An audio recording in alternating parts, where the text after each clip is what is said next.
All right, welcome to The Explainer. Today we are diving into a really fascinating and, yeah, maybe a little provocative way of looking at modern relationships through the lens of economics. This all comes from the work of Orion Taraban, and it tries to explain some of those common frustrations and power dynamics by basically treating romance like a marketplace.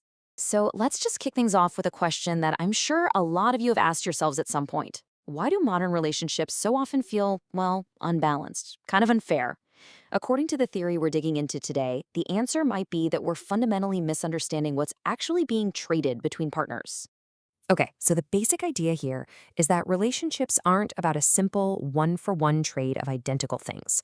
No, the theory is that people are exchanging unequal goods that just happen to have a comparable value to each person. Think of it less like swapping a dollar for a dollar and more like trading your apples for their oranges. Different things, but you both feel like you got a fair deal. And here it is. This is the core transaction that the whole model is built on. It argues that in heterosexual relationships, the primary trade is this. Men trade resources for sexual opportunity, and women do the exact reverse. They trade sexual opportunity for resources. Now, this is a really crucial point. When the model says resources, it does not just mean cash. The source is super clear about this. Sure, it can be material stuff, gifts, a nice lifestyle, you name it. But the model argues that the most important resource, especially today, is non-material. And the big one, the most important of them all, is attention. So that leads us right to the central engine of this whole theory. If relationships are a marketplace, then you've got to have currencies, right? Well, in this model, the two primary currencies being traded back and forth are sex and attention. And the source, well, they don't mince words about it. This quote right here is really the linchpin for the entire argument. It claims that, at a fundamental level, sex is the ultimate positive reinforcement for a man's behavior, and attention is the ultimate positive reinforcement for a woman. So this is where that asymmetry really comes into play. For men, the main thing they're looking for in this trade is sex. But for women, the main thing is attention. And that's defined as, validation, consideration, that feeling of being truly seen and heard. The whole theory rests on this one idea, that to each person, these two very different things have pretty much the same value. All right, so we've got the basic theory down. Now, let's see how this model actually gets applied to some of the, let's call them dynamics we see in the modern dating world. You know that whole fuckboy dynamic that people talk about? Well, this model sees it as a straight-up failed economic transaction. The man gets his currency, sex, but then he doesn't pay up with the woman's currency, that attention, that validation. So naturally, the woman feels ripped off, like the deal was completely unfair.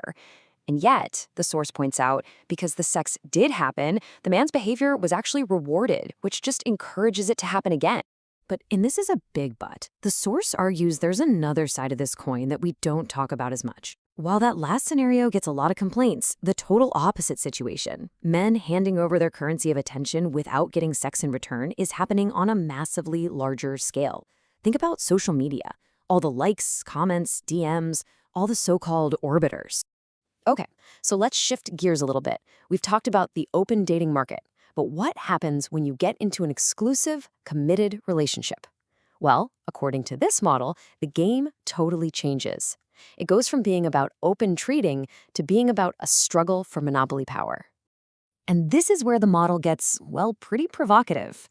It frames relationship boundaries not just as these healthy things for maintaining trust, but as strategic moves in a power game.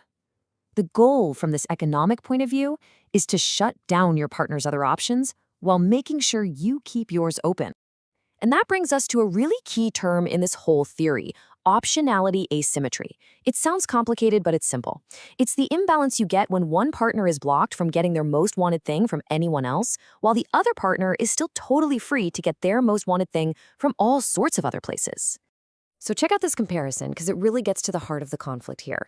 The standard view of monogamy is symmetrical sexual exclusivity. Both people agree not to have sex with others.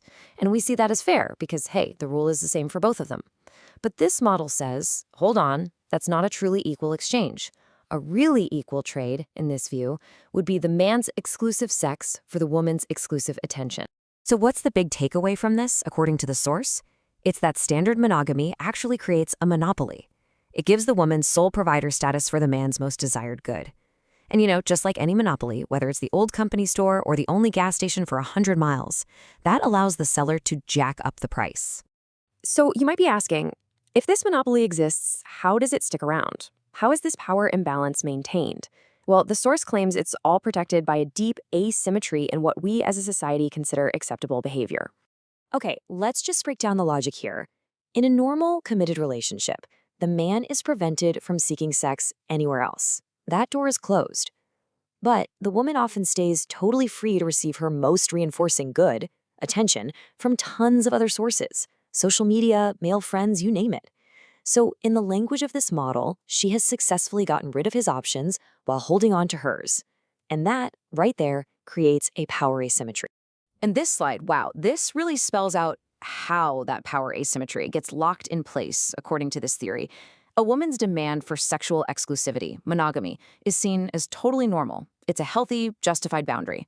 But a man's attempt to get exclusive access to her attention by asking, "Why is your Instagram public?" for example, that gets framed as toxic, controlling, and insecure. And all of this really builds to the source's central idea, which is summed up perfectly in this quote. The point is that applying the same rule to two different people doesn't automatically create a fair result, especially if those two people value the thing being restricted in totally different ways. And so we're not going to end with some easy answer here. Instead, we're left with the big, tough question that this whole model forces us to ask ourselves. If we accept the premise that equal rules don't always create fair outcomes, then what does a truly fair, truly balanced relationship actually look like? That's definitely something to think about.